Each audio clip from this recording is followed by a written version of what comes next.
Why does the Earth have to be either round or flat? What if there could be a happy middle ground?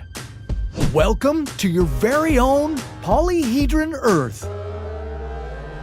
What would the Earth look like? In what ways would this affect our planet's gravity? And what impact would this have on the continents as we know them? This is What If, and here's what would happen if Earth was a polyhedron. Polyhedrons come in all shapes and sizes. Anything that has multiple faces joined at their edges can be a polyhedron.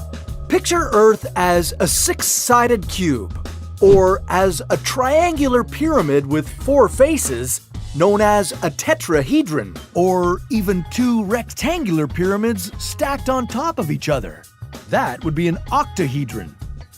But there could be one polyhedron that is the best contender for Earth's new shape, an icosahedron.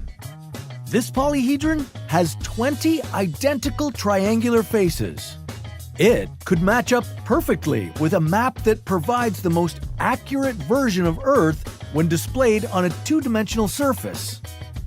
So, if our planet looked like a 20-sided die, what would be the odds that it's anything like the Earth we live on today? You've probably seen a flat rectangular map of the Earth, but what you may not know is how distorted these maps can be. That's because it's difficult to display the three-dimensional surface of a spherical Earth onto two dimensions. On these maps, Greenland often looks almost as big as the entire continent of Africa, when in reality, Africa is about 14 times larger. The fuller projection map, also known as a Dymaxion map, is a projection of the Earth onto the faces of an icosahedron. Impressively, this map creates no obvious distortions of shapes and sizes of land areas. Only life on an icosahedron Earth would be quite distorted. The most dramatic change you'd notice would be a completely different gravity than what you have today. Gravity is what makes a planet round in the first place. As it's forming, a planet is hot and composed of molten material. Since its gravity pulls equally in all directions from its center, it eventually takes on the shape of a sphere. But on a polyhedron Earth, there would be an unequal distribution of gravity. Only at the direct center of each of the 20 faces would you experience what you know as normal gravity. As you moved toward the corners of each face, you'd feel the pull of gravity lessening. Let's imagine you weigh 90 kilograms with Earth's current gravity. Only at the center of the icosahedron face would you weigh this much. On the corners, you could now find yourself weighing in at about 58 kilograms. Not bad. This unequal pull of gravity would also make a walk from the center of one face to its corner feel more like a hike.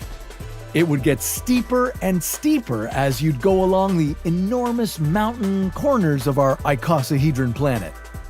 Naturally, this would have a dramatic effect on Earth's oceans. The water would pool toward the center of each individual face, creating vast bodies of water in the middle of each. This would leave the edges dry and barren. The same would happen to our atmosphere.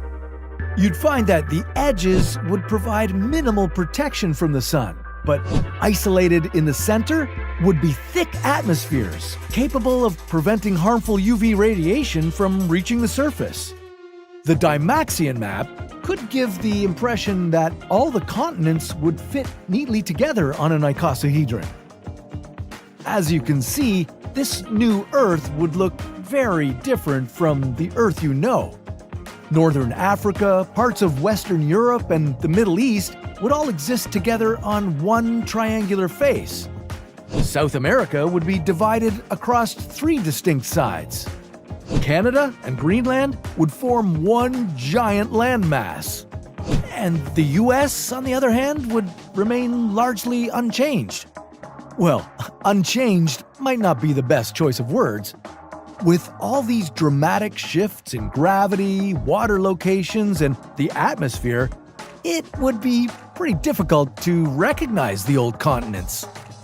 Earth would now have 20 completely isolated ecosystems at the center of each face.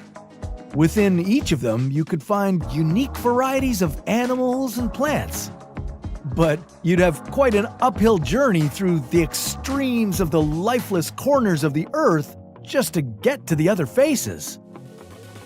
A flat Dymaxion map is meant to present a more realistic geographic representation of Earth.